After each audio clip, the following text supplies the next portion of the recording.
Alrighty, good evening YouTube on a very overcast and possibly rainy evening. Let's just maybe drop the tunes down a little bit for now.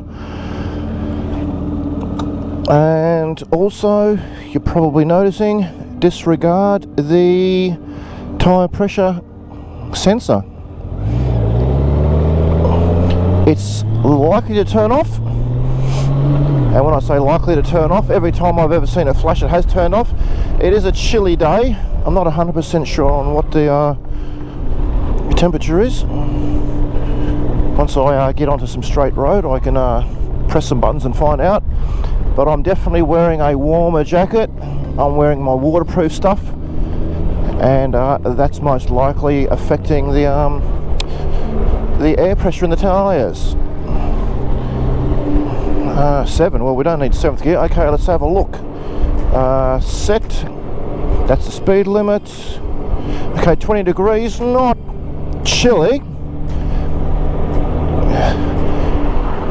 but it could be affecting the air pressure. Or is it going up or down? I don't know. Anyway, disregard it. Tyres feel fine. If it plays the same game again tomorrow, I'll use my compressor at home, which I have.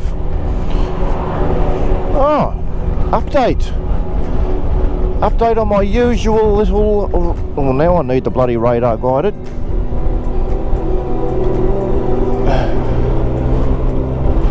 We have new warning signs out. Actually, we have warning signs everywhere. Well, that's good to see. That's very good to see. It looks like they've brought back the the warning signs for the speed cameras. It's been checked. Your speed's been checked. Nice, nice, nice, nice. They were talking about that last year because we had a little spate there for a while where our mobile cameras were not signposted. Then they brought back the sign, but just on top of the roof, as you would have seen back there on the vehicle. They had a sign on the roof, and now it's back to a couple of signposts in front of the radar and then one after saying your speed has been checked. So it's back to the good old days. Thank you very much, New South Wales, for actually pulling your fucking head in. Unfortunately, as I've made mention to a few comments in my threads, or a few comments in some of my videos, unfortunately, at some point, I'm currently residing and living in Sydney, which is in the state of New South Wales. At some point, I am going to go back to Queensland.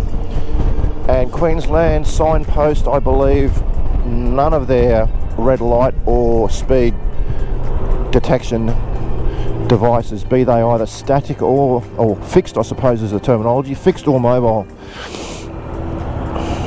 So I'm not looking forward to that. As a side note, I'm probably also going to lose my personalised number plates. In New South Wales here, we pay annually for our personalised number plates. You can get Funky Chicken or whatever, and that'll cost you, you know, a ridiculous amount of money, or you can get something with two numbers and 3 letters or whatever, something along those lines. Just one of my my nickname's Ziggy, by the way, so the easiest way to shorten that is down to Zig. And one of my number plates on one of my older cars was 01 Zig, so that only cost me $100 a year if I decided, and that's of course if I was able to, but it's obviously taken, somebody who has already taken it. If I was to get Ziggy, which is obviously the 5 letters, which out of I think you have a maximum of 8, is it? If I got Ziggy, I think that would have cost me $400 a year. But again, like I said, it's not going to be available anyway. So I've actually got 5 personalised number plates which cost me $500 a year, $100 each. If I was to get Ziggy, again, you're not going to get Ziggy, but if you wanted to get Ziggy in Queensland, you won't pay for it annually, but you will have to pay for it outright, and that will probably be a couple of $1,000 up front. And I think even something simple with the 2 letters and 3 numbers, 01 Zig, that would also cost you, oh look, I don't want to say $1,000 or more, but I think so. I think so. So I'm really not looking forward to moving to Queensland. I've got 5 very, very nice number plates with 2 letters. Oh, Jesus Christ. With 2 numbers and 3 letters, which suits all of my vehicles that I currently have. Really love those number plates, plus they're color coded, and they've got, all my number plates have significant meanings, and they're easily read and identified by people who, you know. Long story short, I'm not going to get those when I go to Queensland. I'm going to have to hand them in. So that is a shame. Anyway, topic at hand for the evening. Out of those 5 vehicles, 2 of them are cars. So we won't talk about them for now. We'll get onto the cars at some later stage. Bikes. Out of my 3 bikes, one of which at the moment, and she's not going out, is she? But I'm not feeling anything. There's nothing going wrong with the tyre. Anyway, but it is rising. Which of my 3 bikes is the most popular? Well, that's kind of a mute argument, because I love all 3 of my bikes equally, but I'm going to comment in regards to the way they're currently being perceived by my 20 or so videos that I've posted, and the analytics on those videos. And I don't want to throw it in the heading, but I probably will, and that's also obviously part of where the bites come from. I have 3 bikes, and I generally include in the title of my videos the model, and those 3 bikes are a Yamaha R1, a Honda VFR 1200F, the sports touring version, not the adventure bike, which is the X, which I would like to get, but not yet, and I have obviously the GL 1800 current generation Goldwing. Well, out of those 3, what do you personally think the pecking order would be?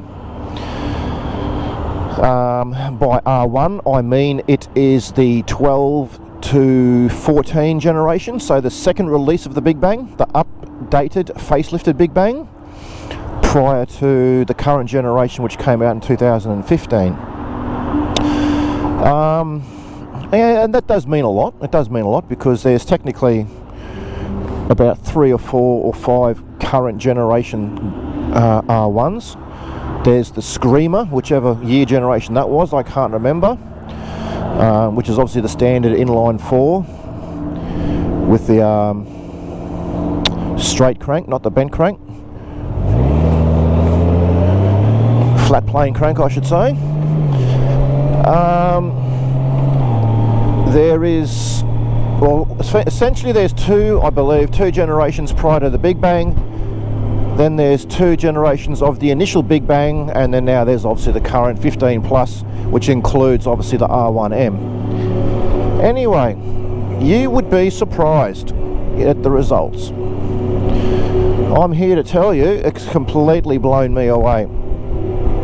And again, I've only got a small pool to draw upon. I mean, as of today, the subscriber count is only 276 or thereabouts. I've released about 25 videos across all 3 of my bikes at this stage. Not really so much on the cars. I don't even think I've actually released anything on my cars yet. But there is a very clear winner. And the very clear winner is, and I know you're probably thinking this already, but it's not the R1. It is in actual fact the Goldwing. And I would say by views, it's probably, oh Jesus, it's well out in front. It's well out in front. In fact, it's so well out in front, I don't know, double, triple or whatever compared to the other 2 bikes.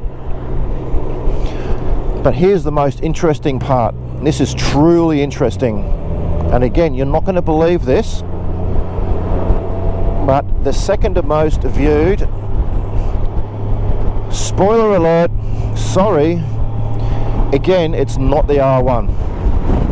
That is correct. Absolutely correct. My VFR 1200F Sports Tourer is the second most viewed out of my 3 bikes, leaving the R1, a near on 200 horsepower super sports bike, languishing in the rear. And again, I say this very clearly and very specifically based upon the fact that I'm pretty sure 99% out of all my posts have included the bike in the title. So if a bike was to be searched or a video was to be posted, it's very, very likely to be picked up on through the search by what people are typing in. So if you're typing in Goldwing, or if you're typing in R1, or if you're typing in VFR or Honda or Yamaha or whatever, that's how the videos are going to be coming up, and that's how the videos are going to be viewed. And 2 or 3 to 1, the ratio, Goldwing is up the top. Who would have thought the old man's bike, the old fucking loser bike, the slowpoke fucking geriatric fucking get out of the way you retired piece of shit bike is number 1. Not the super sexy, super fast, brutal R1 super sports bike. Nope. The R1 is so far behind the Goldwing, it is not even funny. So, mind blown. But mind blown twice. I can't believe that out of that it's also the last on my list. The VFR, which is a sports tourer. Again, the VFR stands for what? Are you ready for this? Have you heard this before? VFR stands for very fast retiree. Alright, another old farts bike. The super sexy young man's sports bike is down the bottom of the list. Anyway, I'm a little bit shocked by that. I'm a little bit disappointed by that, actually. Even I was kind of hoping that the R1 will be up at the top of the list, because going forward I'm going to try to be as neutral and as balanced in my posts as possible, and I would like to film more content with the R1. I certainly want to post more regularly, because that will also probably help my growth of the channel and my subscriber base and the analytics and the algorithm and, you know, all that sort of bloody YouTube rubbish, right? But yeah, at this current point in time, it's certainly becoming clear that the Goldwing is the force of choice in regards to what I'm posting. Caveat. Oh, but there's always a caveat, isn't there? Yes, there is. Yeah, I could go around the front, but I can't be bothered. Caveat to that is that there is a little bit of a pattern forming there, and that is also my riding habits. And I would say that the Goldwing and the VFR, for my personal choice, and definitely like tonight now, going to the gym, my daily commutes, whatever, it's probably close to 50-50 between the VFR and the Goldwing. Let's just cut a long story so incredibly short it's not funny. I go to the gym 5 days a week. Today's Thursday, I'll go to the gym tomorrow night. Out of my 5 days that I decide to go to the gym, or that I regularly go to the gym, one out of those days, maybe twice at the really top upper end, and you know, some weeks maybe not even once. Yeah, the R1 doesn't come out probably as much as it could, or as much as it should. So that is kind of on me to a certain degree as well. Oh, and there we go. So finally the tyre pressure light's gone out. So it is a little bit to do with the temperature. So yeah, maybe I need to up my rides on the R1, but I still believe posting frequency has a little bit to do with it, but a lot of it does come down to the choice of viewers.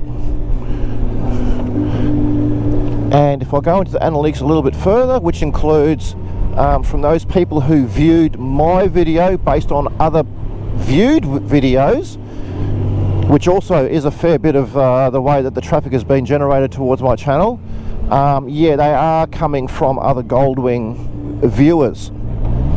But then, having said that, you know, should people not be coming to my channel also because they're sports bikes or R1 viewers? So if that's the case, it's kind of the same thing. Obviously YouTube's got a weird funky algorithm going, and I'm by no stretch am I a YouTube influencer social media guru. I am just trying to learn and see how things work and coming to terms with the whole system.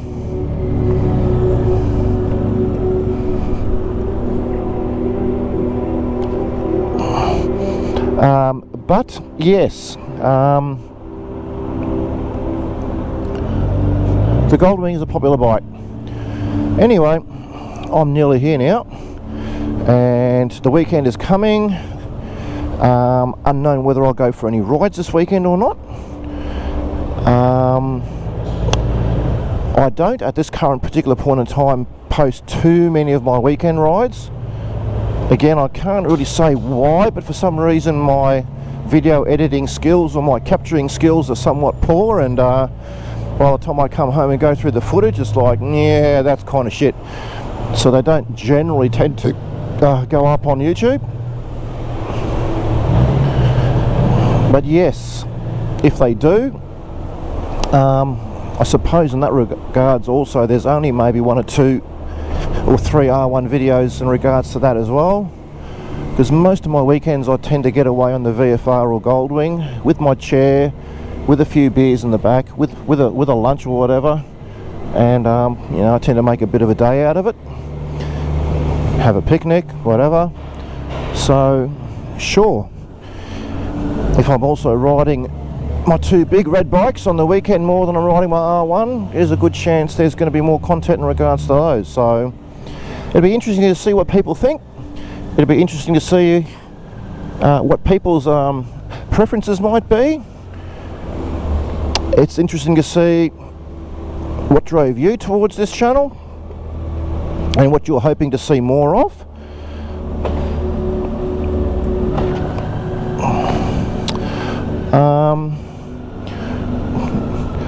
Well, if I've got to be brutally honest, I'll read it, I'll listen to it, and I'll take it with a grain of salt, of course, because I do have 3 bikes and I love them all equally, so I'm not just going to start dropping my bikes and... Where's neutral? Ah, there. I'm not going to start dropping my bikes and not riding them because 99% of my subscribers say I only want to see the Goldwing. Unfortunately, I have to be honest with you, that's not how life works. But just for a feedback perspective and just to quantify things and confirm a few things, it would be perhaps nice to know. And as if you've seen some of my videos and if you've watched more than just the 3 or 4 minutes which the analytics seems to indicate, as I get into the content of some of the videos a little bit further past 3 minutes, I ride what I have to ride dependent upon the day. As a 50-year-old who is retired, and most importantly as a 50-year-old with some conditions that forced him to be retired from defence, as in physical wise, this is obviously a very easy and comfortable bike to ride. And as much as I look after myself, and as much as I'm a bit of a unit and I go hard in the old gym, that doesn't mean that I can necessarily hop on a sports bike 5 days a week. So yes, my bike choices are very much tailored around my mood on the day and how I feel, how my body feels. Today is not necessarily a Goldwing day for me. I could ride something else, but again, as I said, I like to spread my love around. This is a beautiful bike, very beautiful bike, and apparently the most popular bike that I own, gauged off YouTube responses. But it's just one out of my 3 bikes, which I all love equally. So, okay. So yeah, I would like very, very much to hopefully balance my videos out for all of you. Haven't even started on cars yet. Got the other 2 cars which I'll start posting on soon, hopefully, as well. Anyway, time to get into there. And yeah, like, comment, subscribe, and please feel free to give me your feedback on what drew you to this channel. Just be, if nothing else, nice to have a little discussion about it, and just consider it as feedback and something to look at going forward. Alright, have a great day. Cheers, and catch you all later. Cheers. Zig out.